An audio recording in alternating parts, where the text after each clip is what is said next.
Hey everybody.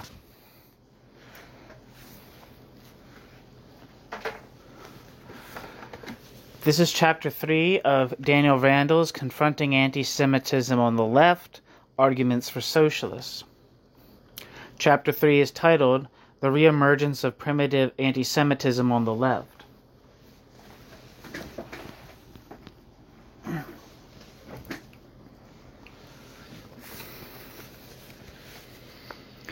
In 2018, Jeremy Corbyn's 2012 defense of, quote, freedom for humanity, end quote, a mural painted in East London by the artist Mirror One, hit the headlines. The mural drew on imagery suggesting a conspiracy of mainly Jewish financiers as the source of oppression and exploitation in the world. Journalist Michael Segalov described the mural in an article for The Guardian, quote, sitting around a table is a group of rotund men. One has a full beard and is counting money. That, in and of itself, is an anti-Semitic symbol. It's not just the big hook noses and evil expressions that make this iconography offensive and troubling. These depictions mirror anti-Semitic propaganda used by Hitler and the Nazis to whip up hatred that led to the massacre of millions of Jews. This extends to the table these figures are sat at, resting on human bodies, as the Nazis also depicted. End quote. Lutfar Rahman, mayor of Tower Hamlets, when the mural was painted, said at the time that, quote, the images of the bankers perpetuate anti-Semitic propaganda about conspiratorial Jewish domination of financial institutions, end quote. And, to ensure no one was left in any doubt, the artist himself explained the painting was explicitly intended to demonize Jewish financiers. Quote, some of the older white Jewish folk in the local community had an issue with me portraying their beloved, quote, Rothschild or, quote, Warburg, etc. as the demons they are, end quote.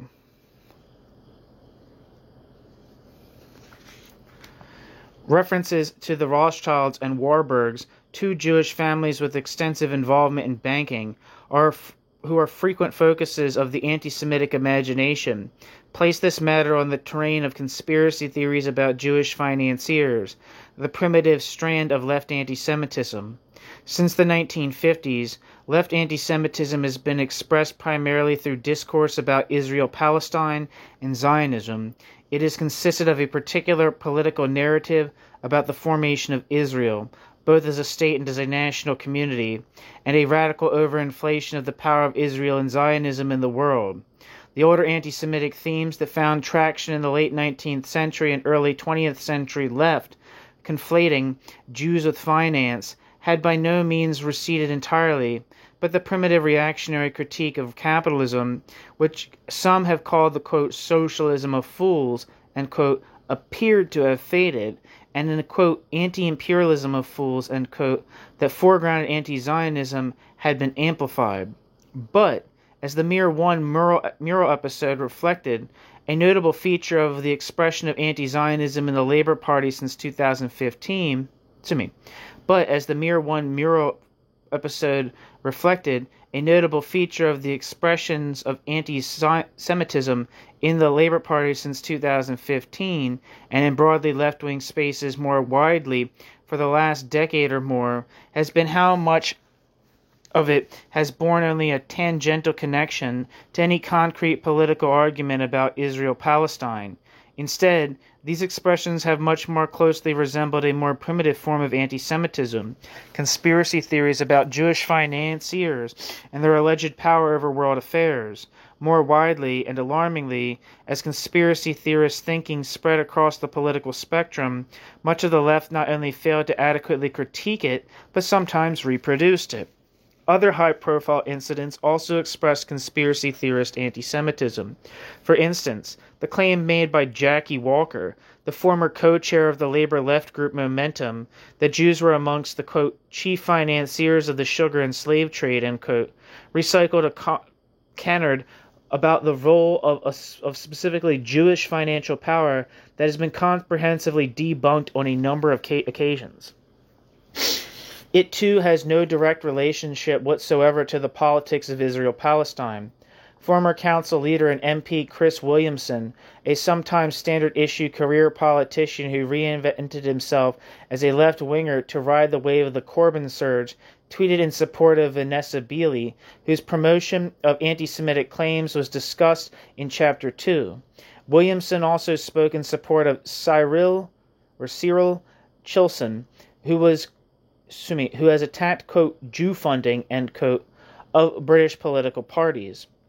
The Labour Party report into its own governance and legal unit's work on anti-Semitism, leaked in the factional spasms around the 2020 leadership election, noted that while instances of anti-Semitism were, quote, sometimes framed in terms of support for the Palestinian people, end quote, they incorporated, quote, traditional tropes about Jewish power/influence, end quote. One Labour member, for instance, wrote about, quote, Zio scum behind all the conflict on the planet in pursuit of debt slavery of all the countries, end quote, and shared posts about, quote, Zio Jewish nonce, arch-buggerers of British children at the British Brainwashing Corporation, end quote. Another, quote, shared a meme about Jacob Rothschild controlling people's lives, end quote, and another posted about, quote, Jews, end quote, deceitful infiltration of UK politics, end quote. Another Labour member expressed, quote, support for a wide range of anti-Semitic conspiracy theories about, quote, Zionist Western banksters, end quote, Soros and the Rothschilds, end quote. The social media output of another was found to include, quote, repeated Rothschild conspiracies, posting about Jews receiving a, quote, Jew call, end quote, on 9/11, bracket, a common theme of 9/11 conspiracy theories, which alleges Jewish workers in the Twin Towers were warned about the attacks in advance and therefore stayed at home, end bracket. The, quote, Jewish House of Rothschild, end quote, Zionist neocon Jews, end quote, and Zionist Hollywood, quote, media programming, end quote.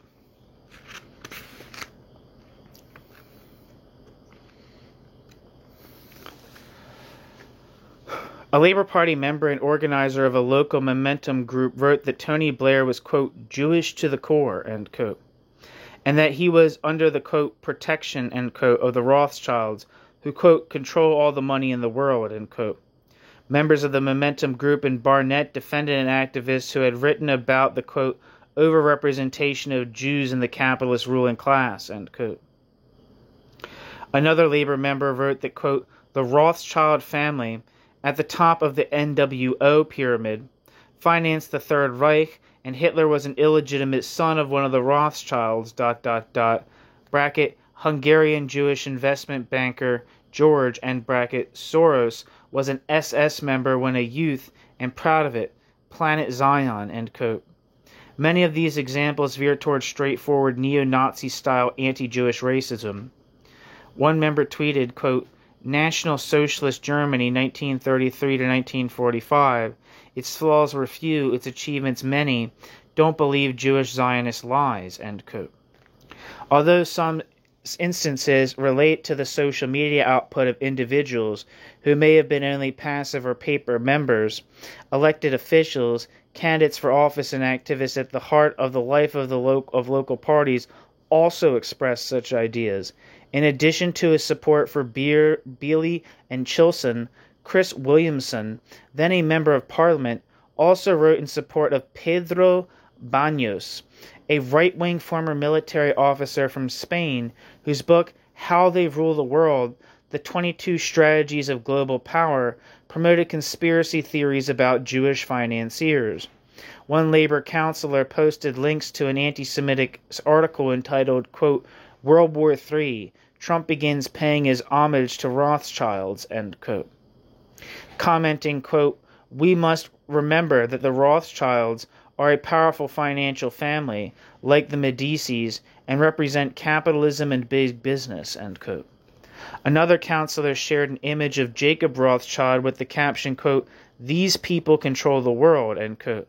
A council candidate posted on Facebook that, quote, it's the super-rich families of the Zionist lobby that control the world, Our leaders sell their souls for greed and do the bidding of Israel, end quote.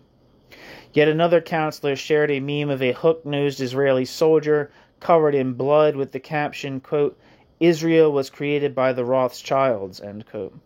A labor activist who had been a parliamentary candidate in 2015 general election shared a meme originating with a neo-Nazi which read, quote, Israel owns the Senate, the Congress, and the executive branch, but who owns Israel?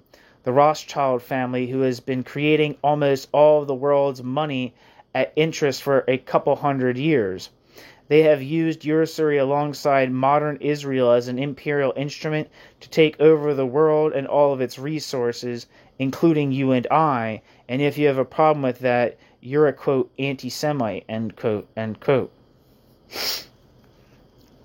The former Labor candidate who shared the meme, who had also been an elected councillor and chair of his local council, said that while it expressed a, quote, oversimplified view of the world economy, end quote, it also, quote, contained a great deal of truth, end quote. The terms, quote, Israel and, quote, Zionism appear in this discourse, but rarely in connection to any concrete argument about Israeli policy or advocacy of Palestinian national liberation. Claims that, quote, Israel was created by the Rothschilds, end quote, or that the Rothschilds, quote, have used usury alongside modern Israel as an imperial instrument to take over the world and all the world's resources, end quote, for example, are not, quote, criticisms of Israel, end quote, in any rational sense. They are straightforward conspiracy theorist anti-Semitic canards. The futility of making the truism that, quote, it's not anti-Semitic to criticize Israel, end quote, the reflexive response to allegations of anti-Semitism on the left is thus reaffirmed. The mere fact that something purports to be a, quote, criticism of Israel, end quote, rather than naming itself as a racist attack on all Jews, does not cast a magic spell that cleanses it of anti-Semitism, quote, criticisms of Israel, end quote, that are based on conspiracy theorist lies are anti-Semitic.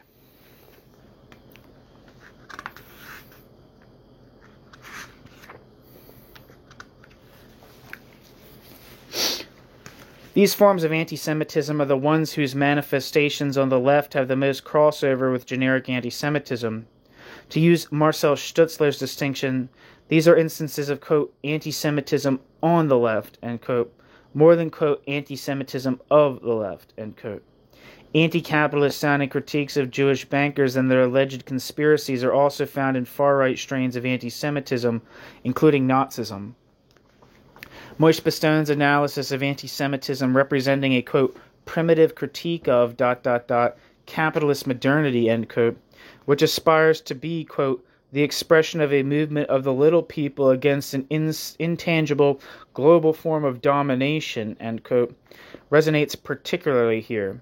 The motif of intangibility, the untouchable, the unseen, the hidden, occurs repeatedly in anti-Semitic ideology. The Rothschilds and the Soroses pulling behind the scene strings, the, quote, Zionist lobby, end quote, controlling U.S. foreign policy, the incorporeal, rootless international nature of Jewish financial power. Against this intangible enemy, the endeavor of the would-be radical politics is thereby reduced not to any real struggle for power or greater equality, but simply to an attempt to pull back the curtain, touch the intangible, name the hidden threat. As well as being deeply bigoted, the analysis is thoroughly miseducating and utterly disempowering. Capitalist global, quote, domination, end quote, is far from, quote, intangible, end quote. It is perfectly perceivable, conducted primarily in the open and consisting, not exclusively, but essentially, in the exploitation of wage labor. Far from being a shadowy conspiracy shrouded in darkness that must be exposed, capitalism, a social relation, is something the majority of people are directly and personally engaged in, as members of an exploited class. Under the deadening pressure of capitalist normality, the reality can be obscured. As the aphorism attributed to Rosa Luxemburg puts it, quote, those who do not move do not notice their chains, end quote. But, noticed or not, the chains of capitalist exploitation are there. The structure and reality of our society, not a mysterious manipulation taking place beyond our sight or perception. It is from realization of and mass collective action which leverages our class position that we derive socially transformative power, not from the imagined discovery of an unseen conspiracy controlling the world. This is why Postone argued anti-Semitism is, quote, particularly dangerous, end quote, for the left. Anti-Semitism's, quote, primitive critique of capitalist modernity, end quote, competes with the left on common terrain, an attempt to explain the nature of capitalism and build a, quote, anti-hegemonic, end quote, movement. Its disempowering, quote, pseudo-emancipatory, end quote, claims directly draw people away from genuinely and sincerely emancipatory ones.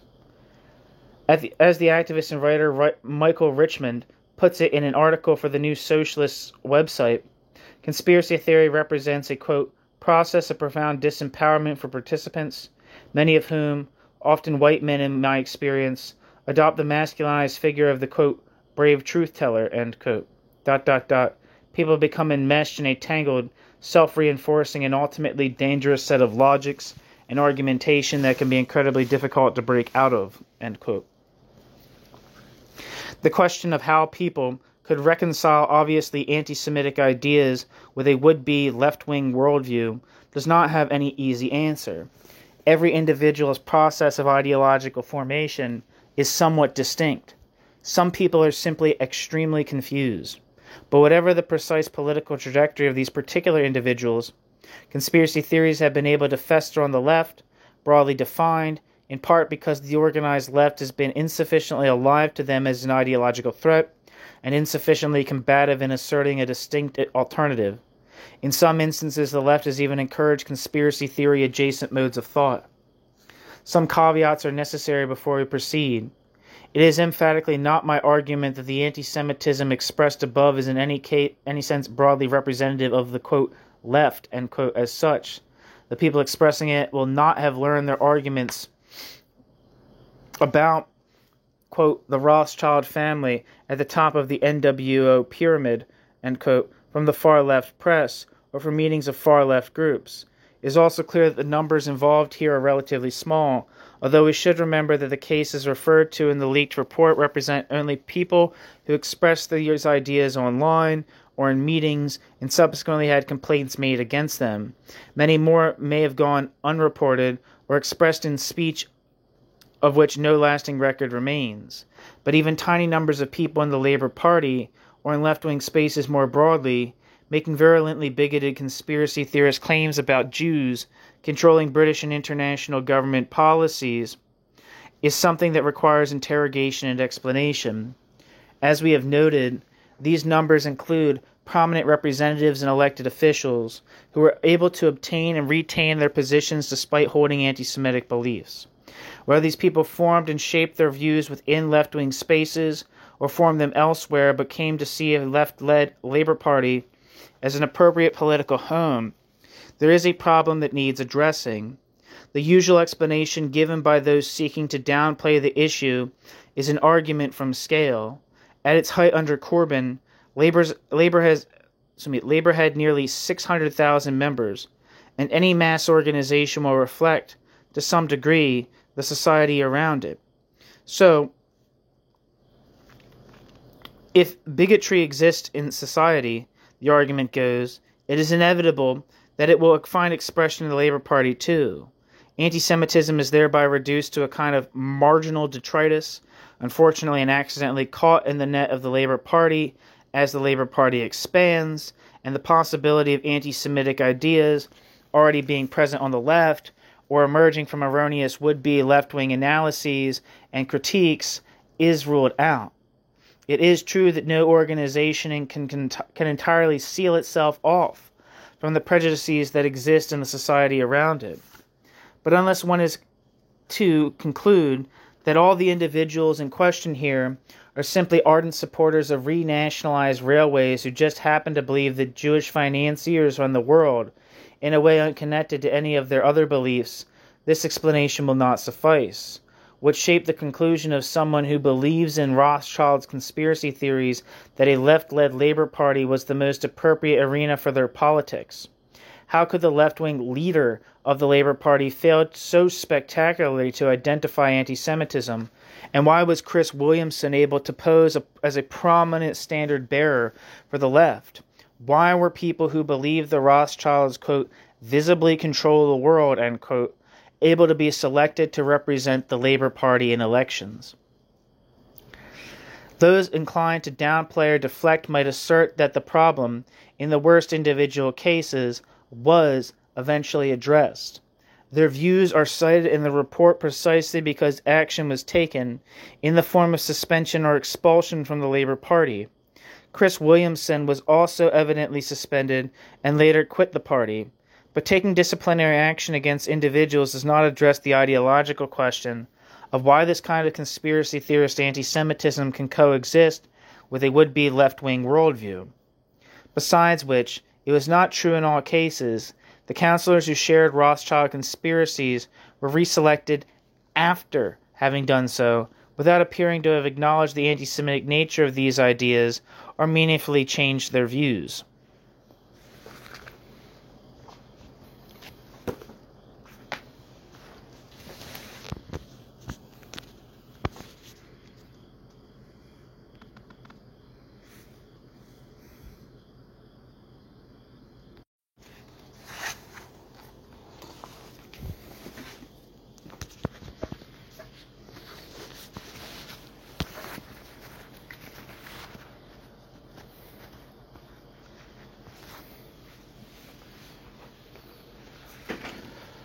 New section. Anti-globalization, the crash, Occupy, and anti-Semitism. Finding our way through this requires looking back to the, quote, anti-globalization, end quote, wave of the late 1990s, and, more recently, the echoes of the 2007-2008 financial crash.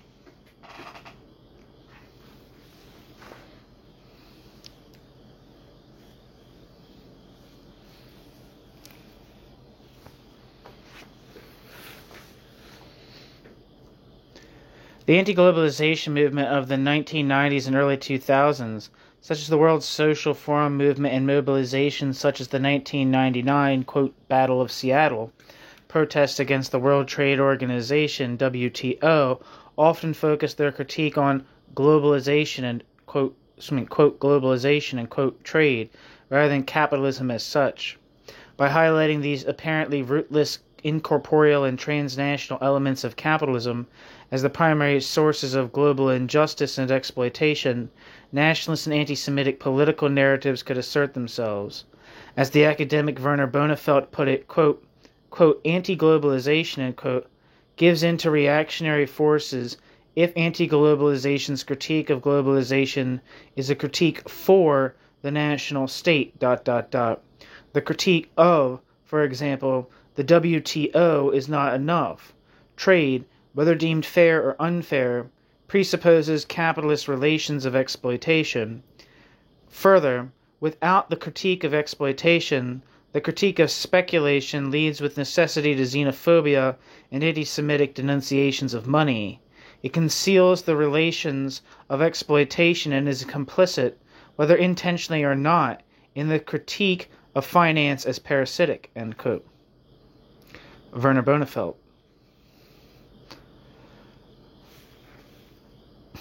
I'm not sure that I have pieces by Werner Bonefeld on the channel.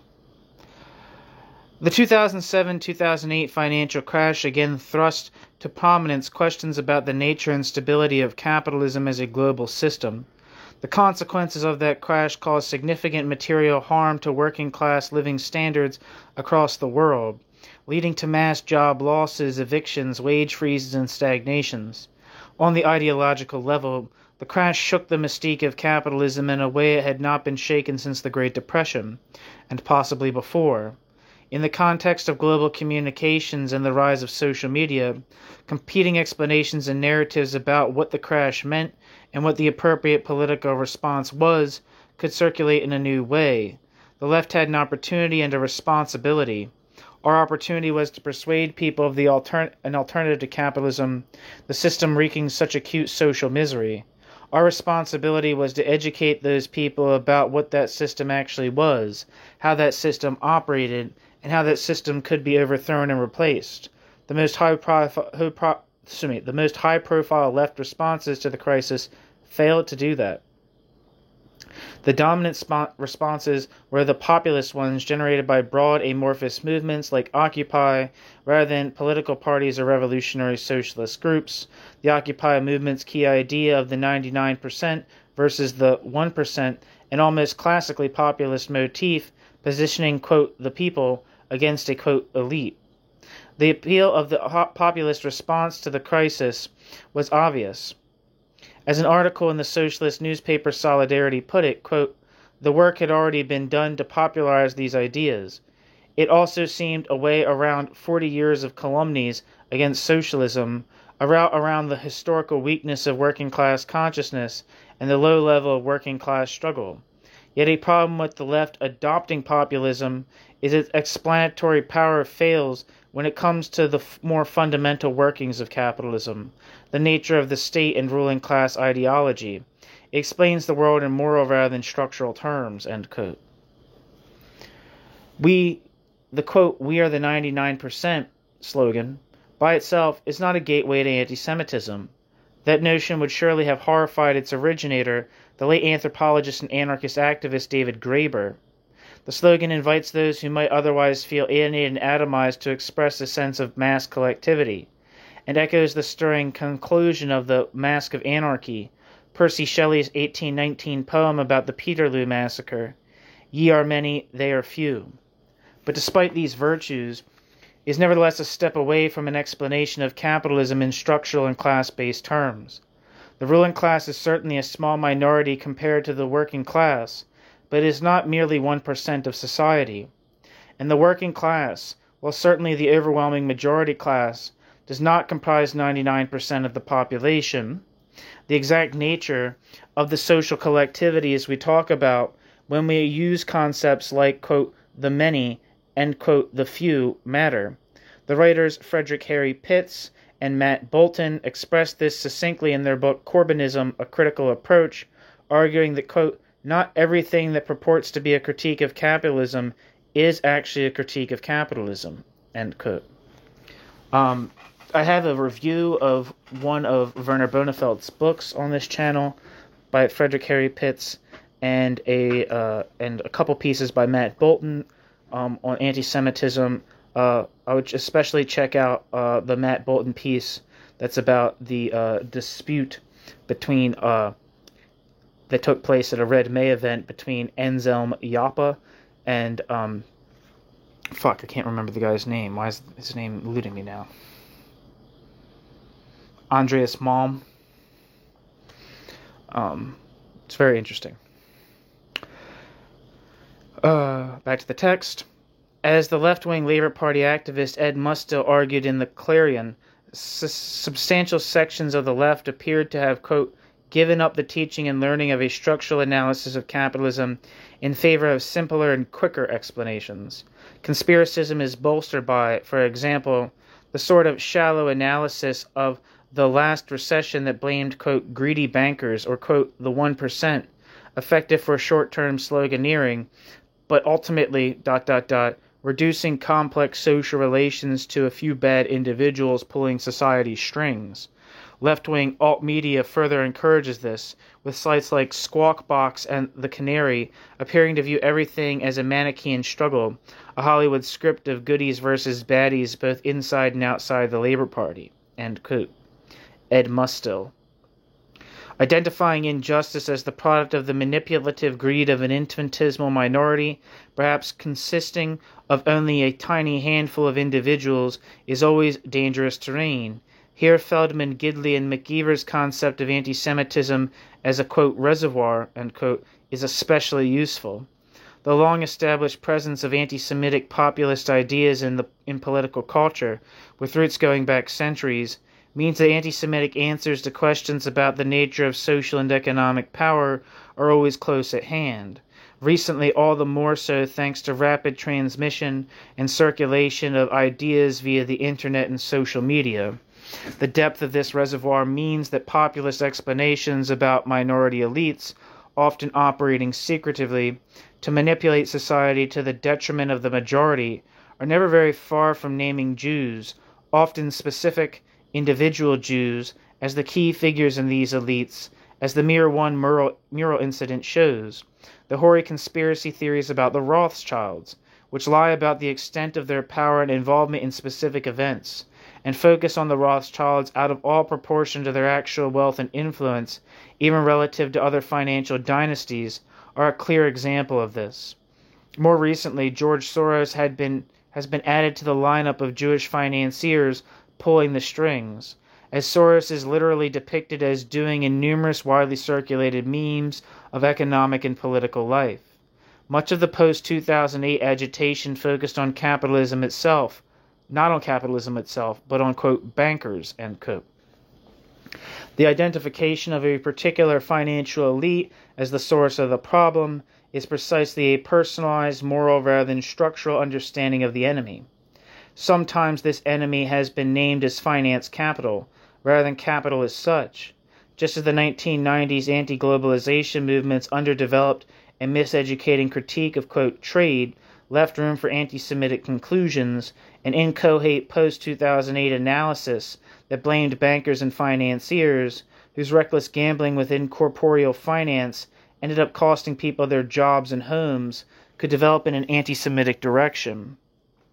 Anti-Semitism has long peddled imagery of the parasitic Jewish financier, conjuring his wealth via incorporeal, phantasmic commercial processes, to the disadvantage and ruin of the honest, nationally rooted capitalist who wants to make his money from bricks and mortar factories producing material commodities, and who would undoubtedly pay his workers well were it not for the vampiric figure of the Jewish financier bleeding him dry.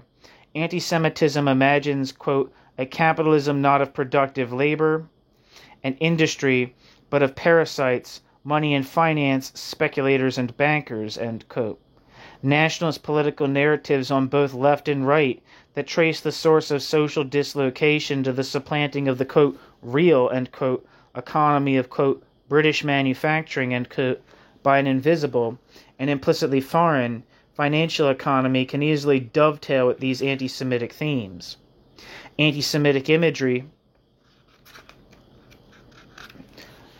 was found in literature distributed at Occupy movement demonstrations and camps, and in publications influential within the broad Occupy milieu. The anti-corporate magazine Adbusters is seen by many as having launched the Occupy movement, with a July 2011 article calling for a peaceful occupation of Wall Street. In 2004, the same magazine had published an article by its joint founding editor, Kelle, K-E-L-L-E, space L-A-S-N, Cal Lazan, entitled, Why Won't Anybody Say They Are Jewish?, alleging disproportionate, quote, Jewish, end quote, influence on the administration of George W. Bush. Lassen's article positioned him as the, quote, brave truth-teller, end quote, to use Michael Richman's phrase, exposing the conspiracy at work behind the scenes. Adbusters has also published articles by the musician Gilad Atzmon, who has written, quote, the time is right for Jewish and Zionist organizations to draw the real and most important lesson from the Holocaust, to look in the mirror and try to identify what it is in Jews and their culture that evokes so much fury, end quote. Gilad Atzmon, G-I-L-A-D-A-T-Z-M-O-N. Adbusters also published Ken O'Keefe, who proposed expanding Occupy Wall Street to include, quote, Occupy Rothschilds, end quote. As the anti-fascist activist Spencer Sunshine's article, quote, The Right Hand of Occupy Wall Street, end quote, shows, there were relatively extensive attempts by various far-right and explicitly anti-Semitic forces to orient to and intervene in the Occupy movement. I didn't know this at the time. I was a participant in my local Occupy when Occupy Wall Street was happening. But But if you look at the video that I was talking earlier about Blair Taylor, I don't know if I was talking about Blair Taylor and reading this section of the book, but Blair Taylor, who was at Occupy Wall Street, said it was like 50-50, which sounded bananas to me, but maybe that was not, because I don't think that happened, that was as common in other places, but maybe I'm completely wrong. At the Occupy London camp, in the churchyard of St. Paul's Cathedral, a group promoting the Zeitgeist film series, a set of wildly anti-Semitic conspiracy theorist documentaries purporting to critique, quote, bankers and, quote, banking, had a permanent base. Yeah, you can't really exaggerate. This is one thing that, just from personal experience, at this time, I mean, maybe some of the people that are listening to me are a little younger. I'm in my early 30s. But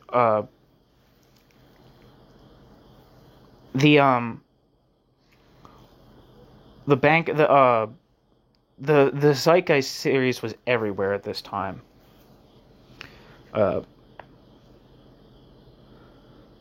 Others within the camp promoted different views.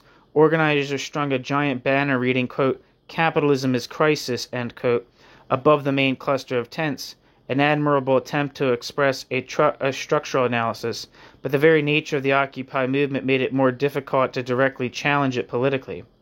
Occupy had what Australian socialist activist Daniel Taylor called a consciously, quote, anti-political, end quote, culture, and as Sunshine put it, quote, loudly proclaimed that it was open to everyone and refused to define even its most basic concepts or demands, end quote. Not enough was done by class struggle anti-capitalists active within these movements to fight for alternative models of organization and an alternative culture. Neither Occupy nor any of the similar social movements that emerged in the post-2008 periods were consciously left anti-Semitic movements. To suggest this would be calumnious, and a slander against the hundreds of thousands of participants drawn to such movements out of radically progressive instincts. A magazine like Adbusters, while influential, was in some ways an outlier, but the failure to move past populist explanations for the crisis and the failure of the organized left to do more to catalyze such movement left an ideological vacuum that primitive reactionary anti-capitalism could fill. The left has not been able to use the period since 2008 to rebuild and reawaken class consciousness. The lasting political beneficiaries of the 2008 crisis and its sequels have not been left-wing movements, but movements based on right-wing identity politics of various kinds. Orban, Modi, Bolsonaro, Trump, the Brexit movement in Britain, and more. Despite all having an explicitly pro-capital economic policy, the late Marxist academic Leo Panitch called Trump's economic vision, quote, neoliberalism with a white nationalist face, end quote. Several of these movements, especially Trump and Orban, have also instrumentalized anti-Semitic critiques of, quote, globalism, end quote, in terms that sound vaguely anti-capitalist. The final advertisement of Trump's 2016 campaign featured footage of prominent Jewish figures from the financial world, including Soros, former Goldman Sachs chair Lloyd Blankfein, and then Federal Reserve Chair Janet Yellen, and included lines such as, quote, it's a global power structure that is responsible for the economic decisions that have robbed our working class, stripped our country of its wealth, and put that money into the pockets of a handful of large corporations and political entities, end quote. The idea of Donald Trump as an anti-capitalist is ludicrous, but he has been prepared to exploit quasi-anti-capitalist, anti-Semitic rhetoric in order to cohere a nationalist base.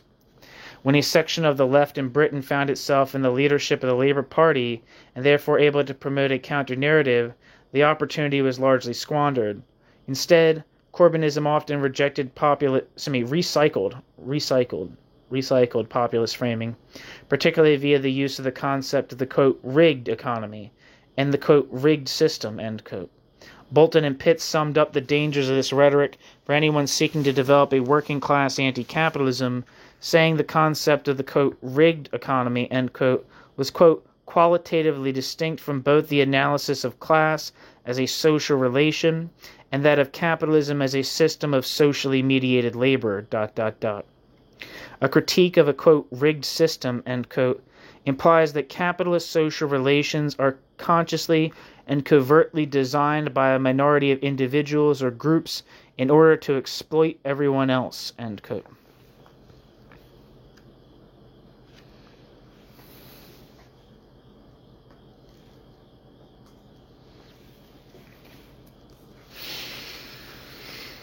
New section, quote, The Socialism of Fools, end quote.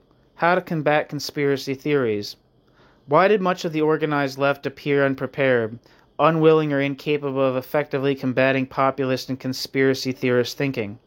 Specifically, Marxist, materialist ideas about class struggle were, by 2008, highly marginal.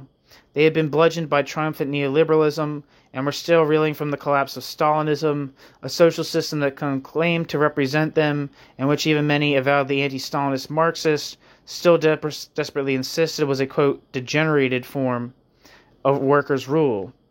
In radical academia, approaches that rejected universalist and historical materialist narratives have become dominant. As early as 1986, the Marxist academic Ellen Makesons Wood had identified a widespread, quote, retreat from class, end quote, across the left, with large sections collapsing into forms of postmodernist identity politics and populism. I have pieces by Ellen Makesons Wood on this channel, including her book, The Origins of Capitalism. When Occupy exploded, many left groups undoubtedly saw either a shortcut out of marginality by presenting socialism as a version of the populist bankers versus the people narratives it and other similar social movements advanced, or a means of giving political expression to those narratives without having to develop or revise very much of their existing analysis. Some Marxists sought to piggyback on the catch-cry success of the, quote, 99% versus 1% framing, recycling the narrative rather than challenging it. Despite these failings, neither the Marxist left nor the Corbyn leadership is in any direct sense to blame for the rise of conspiracy theories and the resurgence in primitive left anti-Semitism they have impelled.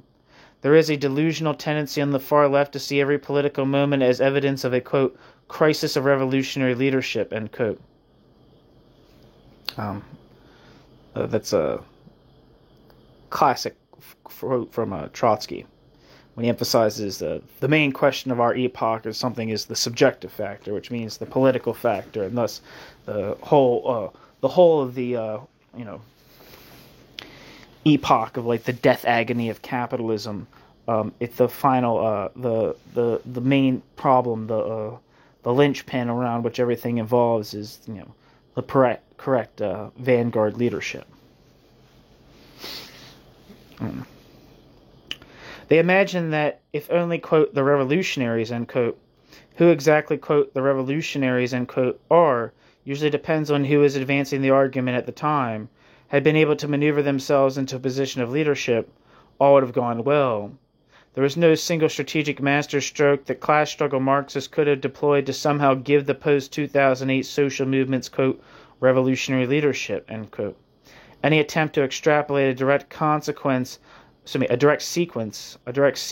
counterfactuals that starts with Marxist groups or the wider labor movement, taking a clearer, more critical line against populism and ends at the decisive defeat of those ideas would be utterly futile. We can, however, say for sure that populist narratives are inevitably fertile ground for an anti-Semitic, quote, pseudo-emancipatory, end quote, anti-capitalism, which the left needed to do more to challenge, rather than attempting to surf the populist wave by instrumentalizing ideas such as the, quote, rigged economy, end quote. Even if the individuals cited in the leaked Labour Party report learned their ideas somewhere entirely other than the post-2008 social movements or their online echoes, had the left been more robustly critical or populist and conspiracy theorist thinking within these movements, that would surely have been better preparation for combating and, in the first instance, recognizing such ideas if and when they appeared within the Labour Party. The reactionary anti-capitalist conflation of Jews with capital has been described as the, quote, socialism of fools, end quote. In 2018, Jeremy Corbyn wrote in one of his most comprehensive acknowledgments of a specifically left-wing anti-Semitism, quote, the phrase, quote, socialism of fools, end quote, was deployed by the German Social Democrats in the late 19th century to describe fellow socialists who mixed opposition to capitalism with conspiracy theories about Jewish bankers, end quote. Corbyn. The term has taken on a more general meaning since its usage in the 1890s, and Corbyn, Steve Cohen, Postone, and others have all used it as a shorthand to designate as, quote, foolish, end quote, the idea that socialism and anti-Semitism are in any way compatible. It is a snappy and useful label, but its frequent attribution to German socialist leader August Bebel is inaccurate, a mistake I have made myself in the past. The common usage of the term in the 19th century German socialist movement has more negative lessons to impart for the fight against anti-Semitism on the left than positive ones. These negative lessons are particularly valuable for socialists considering how to combat primitive anti-Semitism in a contemporary context. According to the writer of Dale Street's article, quote, the quote, idiot of Vienna, end quote, unquote. The phrase's origin can be traced to a speech by Ferdinand Kronawetter, an Austrian liberal Democrat, given in Vienna in 1889.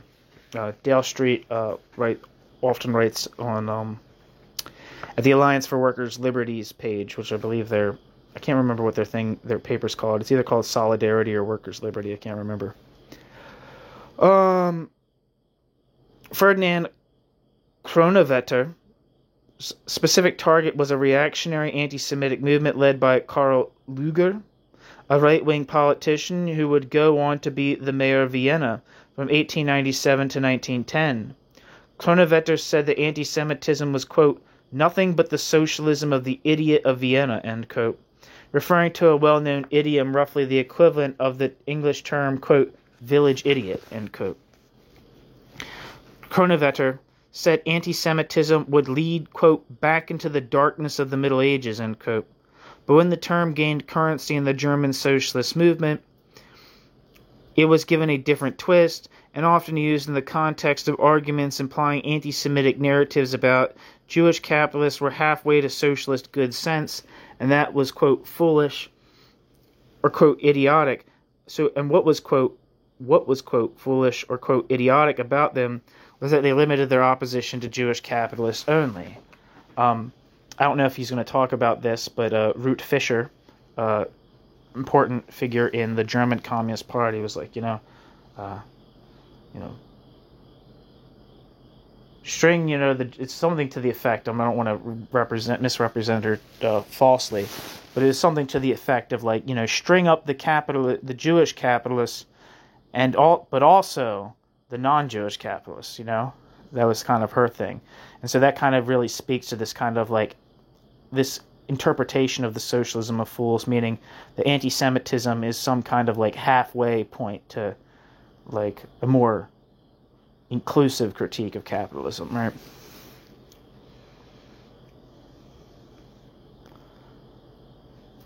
In an 1892 article in the SPD newspaper Hamburger Echo declared,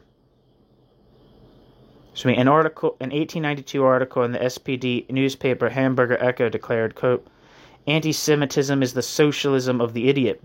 and the socialism of the petty bourgeoisie. Suffering more and more under the crushing force of big capital, the petty bourgeoisie rebels against its oppressor and enemy, but against a part rather than the whole, against individuals rather than the system, against the Jews rather than against capitalism, and precisely for this reason is anti-Semitism the socialism of the idiot, end quote. Implicit in this formulation is an acceptance of the idea that, quote, the Jews, end quote, are, quote, a part, end quote, of capitalism, and that the conflation of Jews with capital merely needs to be extended and developed into an opposition to all capitalists, rather than challenging that conflation directly. The following year, when Bebel, one of the SPD's greatest leaders, gave a speech on the Jewish question to the SPD's Congress in Cologne, Bebel argued that anti-Semites who railed against Jewish capitalists would eventually be logically compelled to confront, quote, capital in general, end quote. Then Bebel argued, quote, the moment will have come when our ideas can and will fall on fertile ground, end quote. Anti-Semitism, said Bebel, had a, quote, contradictory reactionary revolutionary nature, end quote. And if its adherents were able to extend their hatred of Jewish capitalists to all capitalists, then, quote, against its will, but of necessity, it must become revolutionary, and thereby plays into our hands, the hands of social democracy, end quote. The idea that anti-Semitism could somehow develop into socialism was also expressed in an article in the SPD paper Die Neue Zeit in 1897. In a review of the Zionist leader Theodor Herzl's The Jewish State, it argued that, should incipient Zionism succeed in establishing a Jewish state on a capitalist basis, quote, anti-Semitism would follow, bracket, Jewish capitalist, end bracket, to the new Jewish state. It would certainly then dispense with the name and character of the, quote, socialism of the idiot, end quote, and emerge unmasked in its true form as the struggle of the exploited masses against the exploiters, end quote. Thus, as Dale Street points out, quote, the socialism of the idiot of Vienna, end quote, ceased to be a statement of unqualified condemnation of anti-Semitism. The, quote, socialism of fools, end quote, was transformed into a statement which attributed a, quote, progressive, end quote, dimension to anti-Semitism. The point here is not to cast August Bebel, one of the most important Marxists of his generation, down from the place of great esteem August Bebel rightly occupies in the memory of the revolutionary socialist movement, nor is it to condemn the German SPD, one of the world historic high points of revolutionary socialist organization, and the model that inspired the Bolsheviks as a left anti-Semitic movement. Far from it. August Bebel and the SPD had no doubt that anti-Semites were deserving of condemnation and opposition, and they were right to attempt to grapple with the ways in which anti-Semitic critiques of capitalism competed with, inhibited, and stymied the advance of Marxist critiques by misnaming and misidentifying the enemy faced by workers and the poor, who had reached anti-Semitic conclusions at least partially in an attempt to explain social grievances that were real and legitimate.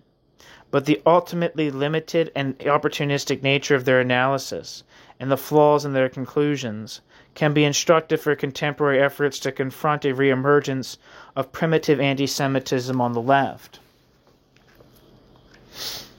A narrative that conflated Jews with capital had to be challenged as such. A narrative that conflated Jews with capital had to be challenged as such. Its adherents may have opposed Jewish capitalists as capitalists, but they also opposed them as Jews. The narrative's adherents understood capitalist exploitation not as a relation between classes, but as a conspiracy perpetrated by Jews specifically. The figure of the, quote, Jewish capitalist, end quote, did not merely describe a capitalist who happened to be Jewish, and might just as easily be of any other religion or ethnic background. Rather, it referred to a specific type, a figure engaged in an exploitative process because of something inherent in their Jewishness, telling anti-Semites that their analysis was on its way to socialism, albeit by a, quote, contradictory, end quote, route, and could arrive there merely by extending the same hatred to all capitalists without confronting the specifically anti-Jewish content of the analysis, was a significant misjudgment. Similarly, in a contemporary context, we cannot respond to narratives which indict, quote, financial elites, end quote, and name George Soros and Lloyd Blankfein as the chief enemies merely by suggesting that Soros and Blankfein shouldn't be mentioned, or that the names of non-Jewish financiers are added for balance. Direct ideological confrontation with the conspiracy theorist mode of thought, whether its anti-Semitism is explicit or merely latent, is needed. Capitalism must continually be explained and re-explained as a class society, the essential mechanics of which take place in the open, rather than a conspiracy conducted by shadowy unforeseen forces. The 2013 pamphlet, How to Overthrow the Illuminati, which critiques and debunks prominent conspiracy theories from an explicitly Marxist perspective, is a good example of the kind of direct educational campaigning that was, and remains, necessary. It stands out for being a rare example of its type. We need more tools like it. The pamphlet is presented as an explicit critique of populism in both right and left-wing variants, arguing, quote, popular movements join poor people with the petty bourgeoisie against imagined elite enemies. They speak in the name of the, quote, common man, end quote, but they're guided by middle-class elements and screw over poor and working participants in the end. Contemporary examples of populism include the Tea Party, some parts of Occupy Wall Street, and the Nation of Islam. Illuminati theories are often populist in character. Many populist theorists draw on anti-Semitism to identify an evil elite that runs the world, end quote.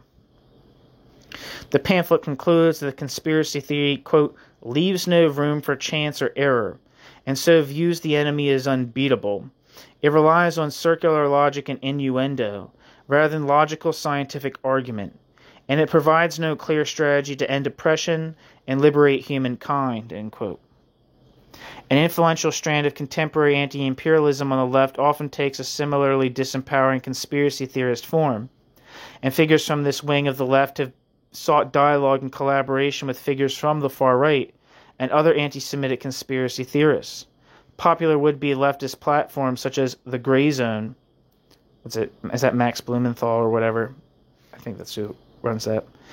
Have amplified Soros conspiracies and increasingly insist that every uprising in the so-called, quote, any so-called, quote, anti-imperialist, end quote, country is directed by the CIA and the, quote, Soros-funded regime change machine, end quote.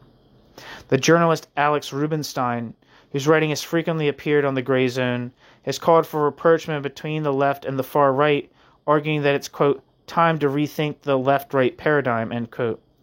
Jimmy Dore, a journalist and podcaster popular on sections of the U.S. left, interviewed Magnus Panvidya, an activist from the far-right group Boogaloo Boys, on his show. Dore himself appeared as a guest on the podcast of Tedros Fikra, an activist who has promoted conspiracy theories about Freemasons and the Illuminati, and denounced, quote, those fake Jews who pray in the synagogue of Satan, end quote. On the British left, the popular website The Canary relies on conspiracy theorist framing for much of its political analysis, especially about internal Labour Party matters. Its founding editor, Carrie Ann Mendoza, has promoted the Zeitgeist films and appeared as a guest on The Richie Allen Show. Allen is a protege of David Icke, or Ike, I'm not sure how to pronounce his name, the fucking conspiracy theorist. I think he was a soccer player at one point.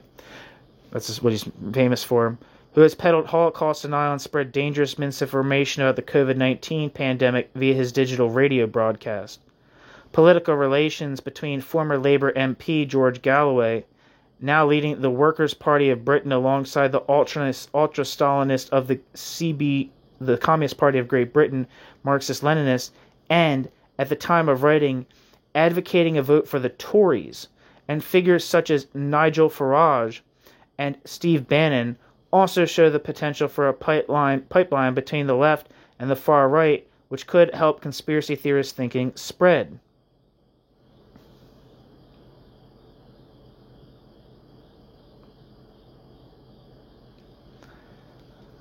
Such a spread could toxify the very essence of what it means to be left-wing, replacing materialist class politics with wild conspiracy theories that miseducate and disempower those they convince, and ultimately always identifying Jews, who stand at the center of all historic reactionary anti-capitalist conspiracy theories, as the hidden enemy to be exposed and defeated. With a crash worse than 2008, a near-inevitable follow-on from the pandemic, and with the pandemic itself having turbocharged new and dangerous conspiracy theories, the need to assert a materialist class struggle analysis remains acute.